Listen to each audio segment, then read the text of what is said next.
What's going on, everybody? Red Velvet's back in the studio. I'm in a different location this time. I know I have different spots in this garage. I'm joined with CYL president Brady Shoemaker, and are you a board member? Tournament director. Tournament director Michael Medearis. They chose to be off camera, so you just get to look at my ugly mug all show. How are we doing today, guys? I'm good. How about you? I'm doing great. It's nice and cool in the diner. Try to keep it cool for the guests. It feels good in here. Appreciate you having us. So. Hey, appreciate the time. I know y'all are busy, and you're right in the midst. You're prepping for state, and so I just appreciate the few minutes you're going to give me to talk about pop cans. So, like, do you know the history of the pop can, or when the last pop can was, or why the pop can is what it is? Best I can find, and there's probably people out there who will have different stories, but the last thing in the Brazil Times newspaper was from 2012. Now, whether that's the newspaper stopped covering it or that was actually the last time, I can't say for certain. Mm-hmm. I've heard rumors that there was other stuff, but it's been a good while since it's been here. Okay. Now, what made you want to bring that back? Because if it's been dormant for 10, 12 years, what's like? Just I mean, as a whole, a lot of us have sat around and talked about. I've watched it for years. The kids go play different areas. Mm-hmm. There's plenty of good baseball around here. I just hate to see constantly kids getting burnt out of going up to Indianapolis and traveling and playing. At this age, kids are supposed to be playing to have fun. Mm-hmm. And we can play good competition playing around here, and we can get people to come play, at our park. Absolutely. So that was kind of the story behind it, to get it to come back here, get our kids to play at home. And I think Michael can agree that the kids were excited to play at home. Yeah. They talked about it leading up to it. Even, the day of, it was their home place. They were excited. And that's what it's all about. Absolutely. Absolutely. And just that whole, I wasn't there as long as you guys. Y'all, the whole CYL organization put in a lot of work to prep for that. And I mean, several dozens of hours. Am I wrong? More than dozens. Yeah. But hundreds of hours. To put something on like that, it's not just a group of people. It was everybody that's involved with the 6U team, the 7U team, the 8U team, and then even outside of that. Mm-hmm. There was several posts put out there asking for help, and those who were willing to help was there, and we needed all we could get. Absolutely. Well, when I was there at that weekend, it was fun. Like that's my first baseball tournament I've ever been to. Like, believe it or not, Red Velvet was not a good athlete. So so I didn't get to go to the cool tournaments, but just being there and doing what I could to make it fun. It was an absolute blast. And the kids enjoyed seeing you there. Yeah. Your boy about drowned me. Jeez. Yeah, I saw that. You returned the favor, though. There's a tidal wave. I think I saw a video. I got him then. Yeah. The next day, I think he threw 45 balls at me. So it was a fun atmosphere. And how many teams did you have? We had 22 teams across 3 age groups. Oh, wow. It was just awesome to see the response, Mm-hmm. It started out when we were talking about it, Brady and I were like, okay, we get 5-6 teams to come play. We can at least have something here. We started reaching out to local towns that have youth organizations and saying, hey, would you be interested? And all of a sudden, 2, 3, 4 teams kept growing to where we were like, we got to keep figuring out. We got to figure out where we need to stop get into this story more, because he's not willing to say it. I was maybe stressing him out a lot. Yeah. Because I would be willing to say we probably could have had a lot more teams than that. Mm-hmm. That we had to end up turning away. But yeah, the idea was to start small, but we don't want to turn too many teams away. So it got Absolutely. to whatever that number was, 22 teams. And we felt like that was as many as we wanted to take on. Mm-hmm. To see how the first tournament would go. I think next year we'll probably double that number, as long as 44. I'm just kidding. No. But Michael's already losing his hair, man. I retire. With field space and just the unknown, that's the number we capped it off at. Absolutely. And I think it worked out very well. Absolutely. I mean, and it was a very big success from outside looking in. I mean, it was just there's a lot of local teams, but I think your furthest one came from what, Bloomington area? Yeah, we had 2 come from Bloomington out of the same organization, 1 in 7U, 1 in 6U. So that was the furthest.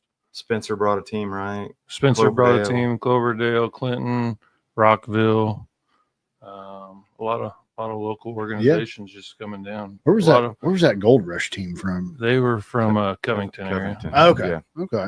They're a pretty good little team. I think they just started up their organization this year, and we played them earlier in the season, and that's kind of the contact that we had with them. Okay.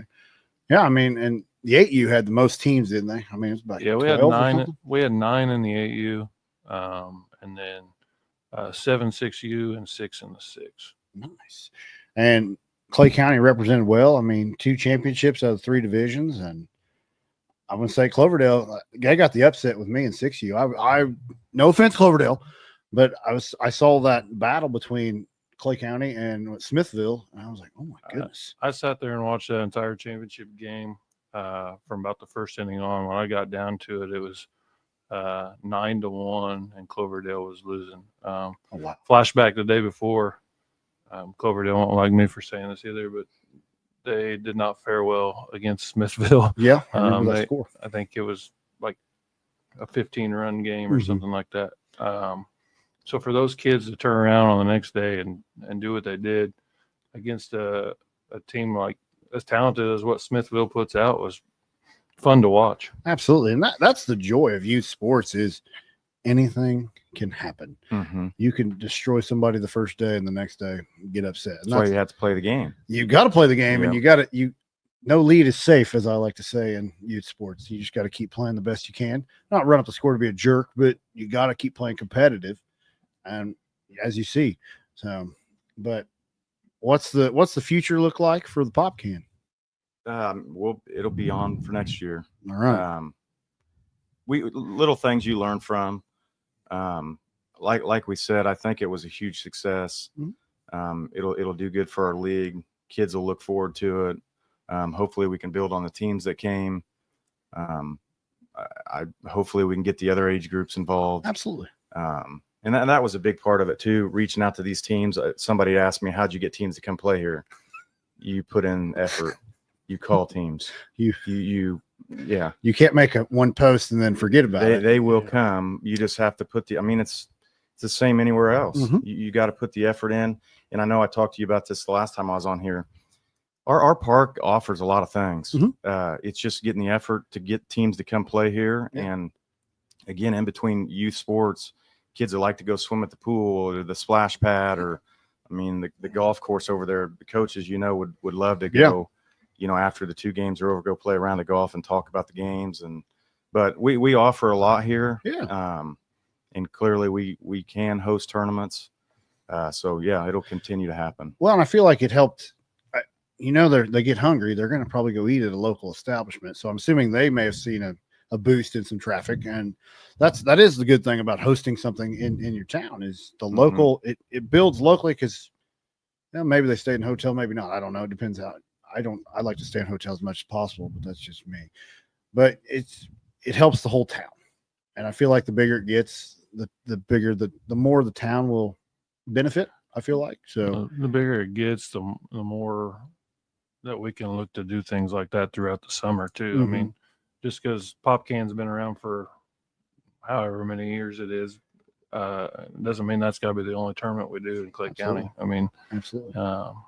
Brady and I have talked several times about seeing what it would take to have some USSSA tournaments in our facilities. Mm-hmm. We talked a lot going into this and why tournaments weren't held in Clay County, and people want to say, well, the facilities aren't great.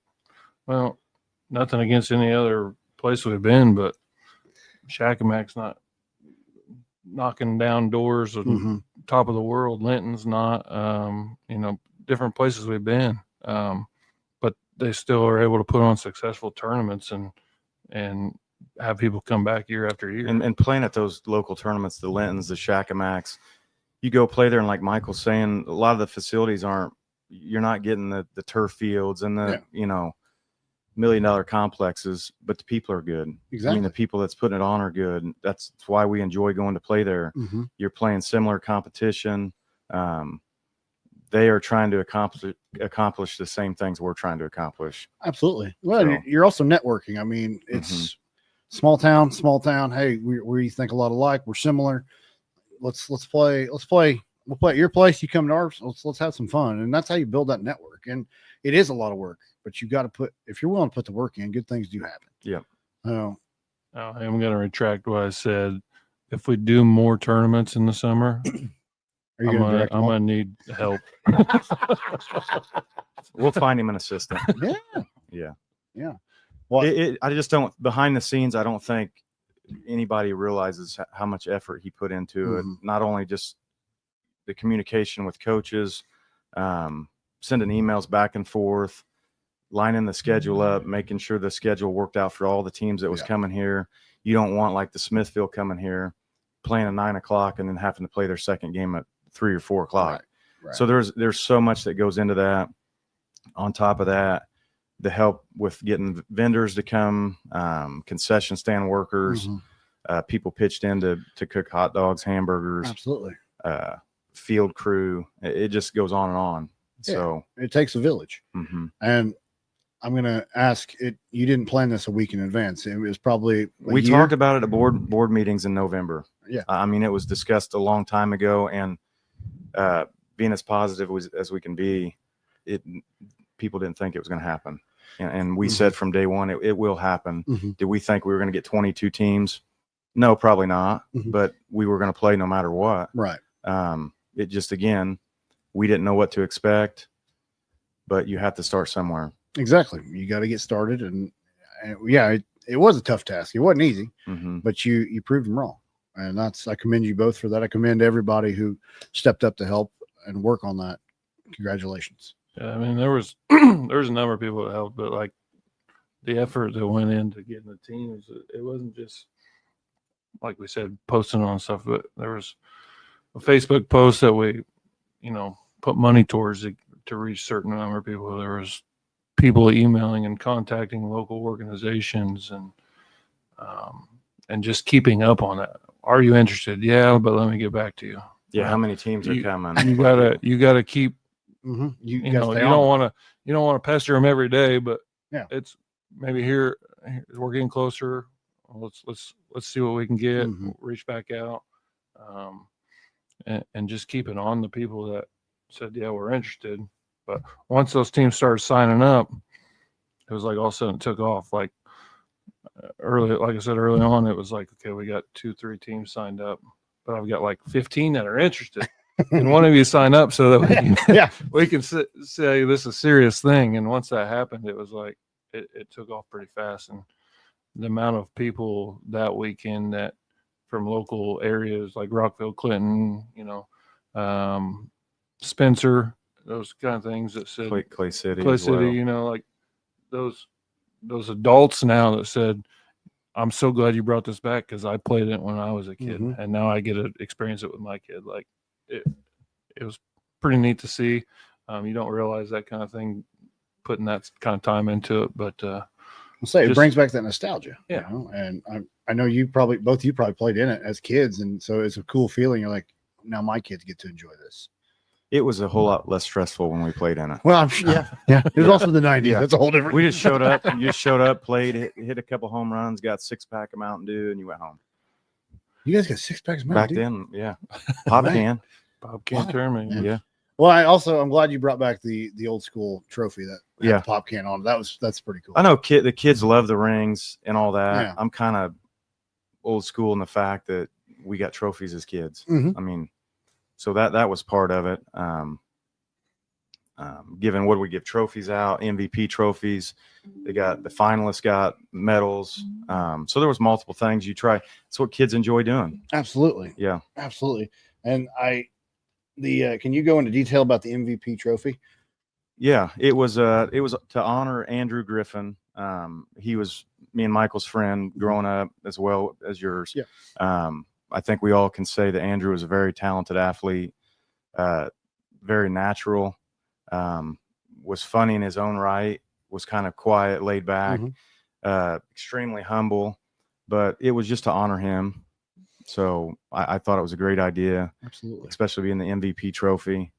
So it was our way of, being able to honor him. Absolutely. Well, it was a great honor and very, very cool. Yeah, I think I said in my speech to every team, there was no doubt in my mind the athlete and the type of person he was. He'd be playing on TV today. Maybe he's getting to that age where he wouldn't be now because I'm getting to that age. But he would definitely have been in the major leagues. There's no doubt in my mind. That's just the type of worker he was, the type of athlete he was. And to be able to do that, that was Brady's idea. And he asked me about it. And I said, I think it's a phenomenal idea. Several people asked me about it afterwards, handing that trophy out, what it was for, who it was for, and more about the story. So it was a nice way to honor him, all these years later. Absolutely. And it's quite an honor. Those kids are very, very fortunate. And they earned that trophy. All these MVPs earned that trophy. Yep. Looking ahead, you ready for state? Yeah, kids, I hope the kids enjoy it. It's not always about winning and losing.